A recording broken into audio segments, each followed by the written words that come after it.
Every yard, every hit, every second. It's earned out here. This game demands more than just skill. It demands fuel. The right fuel. Cause out here it's not just about how hard you work. It's about how long you keep going. When the game gets real, drink bottle still. Welcome into Connor's favorite week of the U Sports season, and it has been that way for the last 6 years, seven if you count the COVID year. But Connor, uh, it's been a long time since your Ottawa GGs have let Pedro the Panda leave Lee's Field.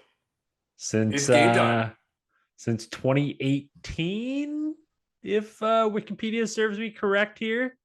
Yeah, it's been a long time. 6 years, six straight Panda victories for those Ottawa GGs. And just unbiasedly here for a second, obviously, yes, we have a lot of fun on this show talking about the fact that Panda Week is a lot of fun. I went to Ottawa. Obviously, we poked some fun at Carleton, and we have a lot of friends, good friends that went to Carleton as well here, friends of the show. But yeah, man, it's a great weekend for U Sports football, OUA football as a whole, in my opinion. This is a fantastic football game. It's a fantastic rivalry. Anytime you can sell out a CFL stadium for a U Sports football event, I think that's incredible. Just showcases what football means to the community of Ottawa as well. Yeah, so obviously I'm rooting for the GGs in this one. Duh.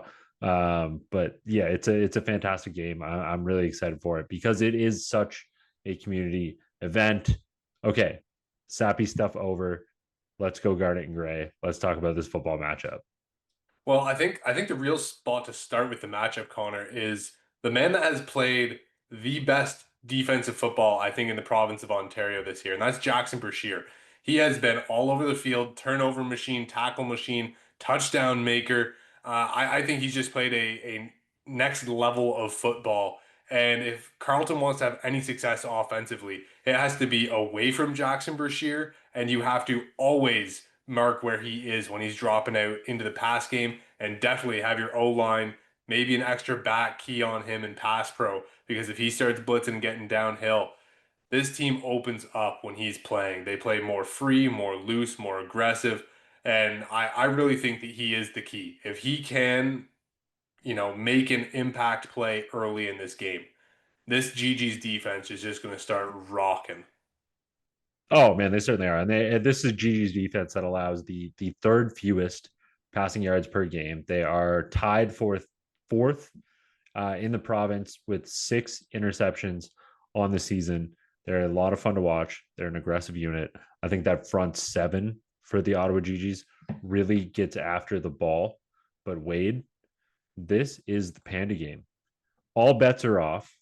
Things don't matter. Statistics don't matter. This is a pure intensity, pure rivalry, pure we don't like the guys on the other side of the ball type of football game. And trends go out the window in these types of game. And Carleton is going to be ready. I think Carleton has a lot of talent, a lot of playmakers. Quarterback position, we know what the story is there. We talk about it a lot on this show. But downfield, I think they can make a lot of noise downfield. Tristan Reddy is a fantastic playmaker. We talk about him a lot on this show. And defensively, I think they're a talented defensive group as well. Yeah, Xavier Malone has certainly had a good year tackle wise. The numbers speak for themselves. Connor, the interesting one for me in this game is that both of the big time return threats are running backs, which you don't, sometimes running backs do get involved in the return game, but it's rare to see two going head to head that are this high level. I know we have Tayshawn Jackson who does it, and I know like you played with Jackson Bennett, who's a great running back, body that return kicks. But Keyshawn Reed for Carleton has had a really good season returning the ball. Charles Asselin, of course, is a top player as well. Another person I'm looking forward to with Carleton, Spadaccini, the receiver. They don't have Kasim Ferdinand this year. He brings that extra bit of speed, that extra bit of juice. And if they can get him involved out in the perimeter game, I think that can open some stuff up for a guy like Tristan Reddy, who you talked about being such a big weapon in the passing game. Absolutely. Absolutely. And just before we move on and start to kind of preview some of the other games here, Wade, we're talking about this weekly now because it's getting out of crunch time. This is a big game in terms of standings for the Carleton Ravens in this one, as it is for the GGs as well. You know, the win on this one, the GGs go to 4-2, but for Carleton, a win on this game, they go to 3-3 in the season. There's three teams currently sitting at 2 wins, 3 or 4 losses, and that's Carleton, York, Guelph. Those 2-win teams kind of duking it out right now for the to sneak into the playoffs. But you know, Carleton can sneak a win in this one and get to 3-3. That's going to be huge for their playoff outlook, I think. Yeah, and the biggest thing I think for Carleton is you don't want to be in this mix with York, Guelph, McMaster, Ottawa. You know, you don't want to be in that middle pack of teams because we saw last year how big the head-to-heads and the tiebreakers and all those things can be.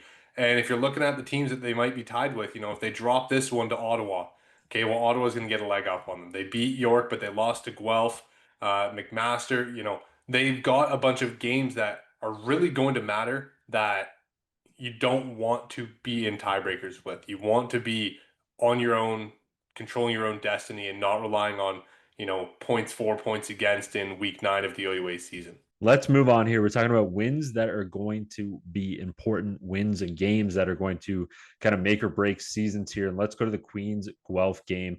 Two teams coming off wins. Queens with a 57-5 win over York, and Guelph with a 55-28 win over Carleton.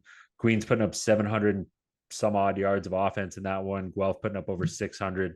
This is going to be a battle, and I expect Guelph almost in, I don't want to say desperation mode in this one, but certainly going to be swinging and clawing and scrapping for that playoff spot here.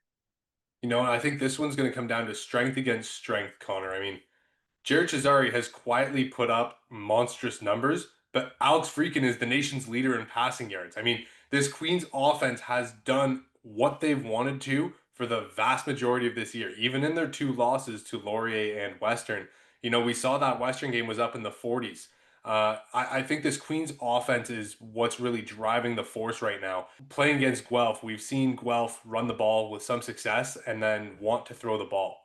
I think Queens is going to tell them early on, we're going to make it very tough for you to run the ball. It's your job to beat us through the air, where we're going to take some of your talent. You're going to match it against our best unit, top to bottom, in terms of, you know, athleticism, pro capabilities, pro prospects, and experience. Yeah, and Wade, with Guelph trying to attack through the air, and you know, I think this is kind of where some of their strength lies with these Guelph Griffins. Queens, on the opposite side of the football here, defensively, they are the second best team in the province in terms of passing yards allowed per game. They're giving up 199 per game through the air, enough for, as I said, second best in the country. So, or province, second best in the province, excuse me. It's going to be a very intriguing matchup there. I think, you know, DBs versus wide receivers, playmakers. On both sides of the ball too with that DB matchup. I mean, Yeah. Pope, Green, Slaughter, Lafoucauld. Guelph has a ton of guys that they can throw at this Queens passing attack, who, you know, they don't really have that big physical presence of a body that you see some of these teams have, but it seems like everybody's a playmaker in their own right. Falcone, Weir, just to name a few. But I think this game is going to be very much dependent on special teams, punt placements, how much you're pinning teams in with field position. Yeah, Nabood and Co are going to have to look out too, because this is a Queens unit, 12 interceptions on the regular season. That is most in the OUA right now. But Wade, more football to get to this weekend, more games with implications to get to this weekend. So where do you want to go? Let's go to Western, traveling all the way to the end of the 401 and playing the Windsor Lancers. Probably the one team that does not get the Windsor road trap from the long road ahead. But for this one, Connor, Western, I think, you know, we've watched Brady Lidster kick a lot of field goals this year on an offense that struggled to finalize drives and really capitalize on field position. We've seen for a number of years with Western, if you are not going to score touchdowns, it's going to be a long day. They make teams pay for failing in the red zone, and failing's a perspective word, right? I mean, you're still getting points with 3, but they've made teams fail for not finding the end zone in those critical situations year after year.